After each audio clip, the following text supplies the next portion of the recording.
Alright, in this video we're going to talk about pedigrees. How can pedigrees be used to analyze human inheritance?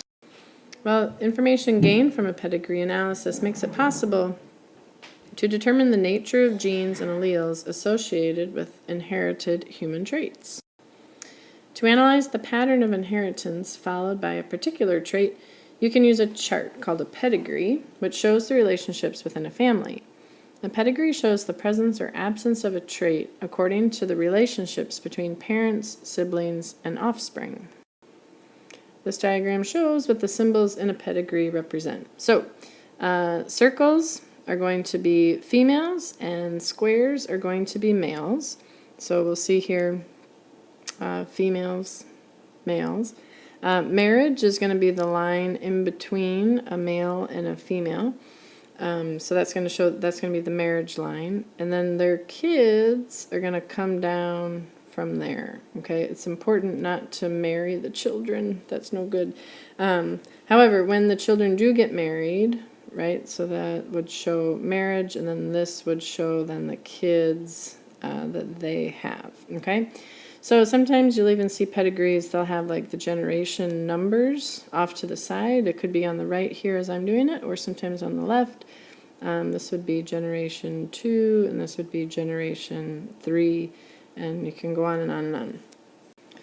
Some pedigrees are also going to have numbers below each individual. That's a 1. So you could say in generation 1, person 1, and you'd be talking about this lady right here. And so they'll go through and they'll number 1, 2, 3, 4, 5. And then you would say in generation 3, person 3, and then you would know that this is the individual that you're talking about. Okay? So that sort of just gives you a sense of how things are lined up in males and females.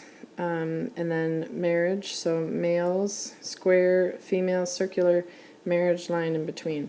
Sometimes in the past we've always thought of a way that kids have remembered it is that they would think of pregnant women and having a big circular belly, so that would help them think that circles are going to be for females. And that's about all I can have. If you come up with a better way to remember males and females, let me know. So this pedigree shows how one human trait, a white lock of hair just above the forehead, passes through 3 generations of a family. The allele for the white forelock is going to be dominant.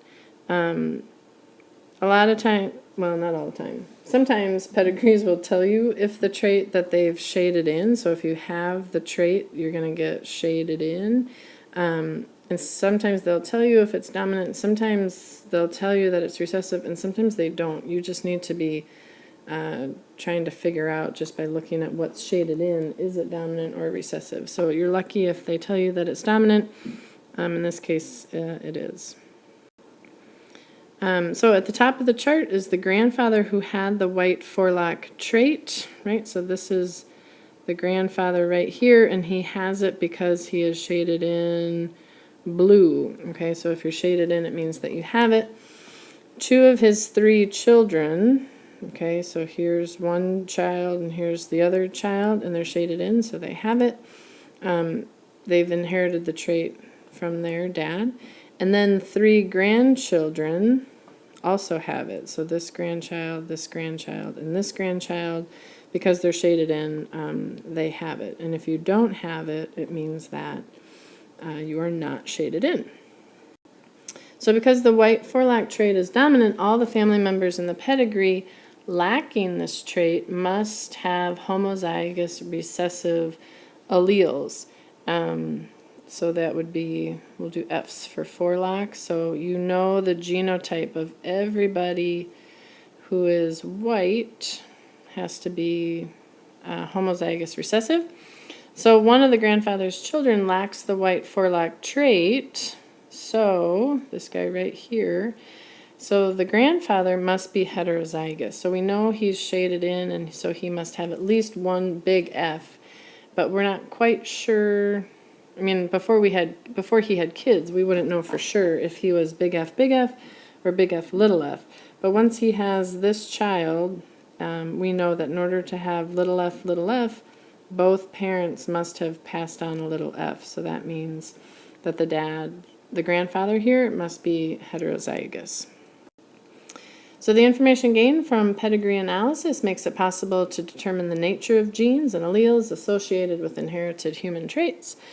Based on a pedigree, you can often determine if an allele for a trait is dominant or recessive, autosomal, or sex-linked. Remember, autosomal chromosomes are anything on 1 through 44. The sex-linked are what's on your X's or your Y's.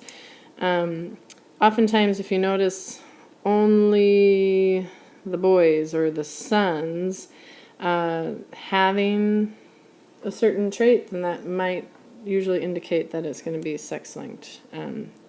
So that would be a hint there. Autosomal, usually if it's affecting boys and girls, doesn't matter, it's equally boys and girls, then you would think autosomal. Recessives you're going to be able to figure out based on this. If you see a mom and a dad and they have kids, but they have one child who shows a certain trait, usually that's going to mean that whatever trait we're looking at means that this guy has it, okay? And then these other siblings at least have one big B, whether they got a little b or the big B, we don't really know until we see. But there's no possible way that you can have two parents who don't have a trait and producing a kid who does have a trait, if that's a dominant trait. So if there are two parents that are different than this child, like right here, then you know that that's going to be a recessive. You can't have it the other way. Now, if you have one parent that does have a trait, and then like some of the kids have it and some don't, then that's a little tricky unless they tell you. It could be a recessive disorder, the recessive, or it could be dominant. It's one of those. It could go either way, and that's where then you hope that whatever pedigree you're looking at and whatever situation that you're given, they're telling you this trait is recessive, or this trait that we're filling in is dominant.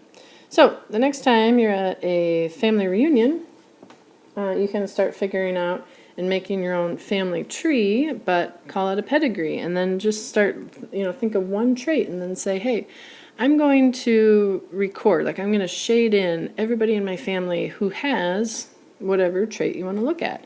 And then you can go around and make a pedigree and just think of the conversations that you will be having. It'll be great fun. All right, I hope this helps. If you have any questions, make sure to ask. Have a great day. Make good choices. Jesus loves you.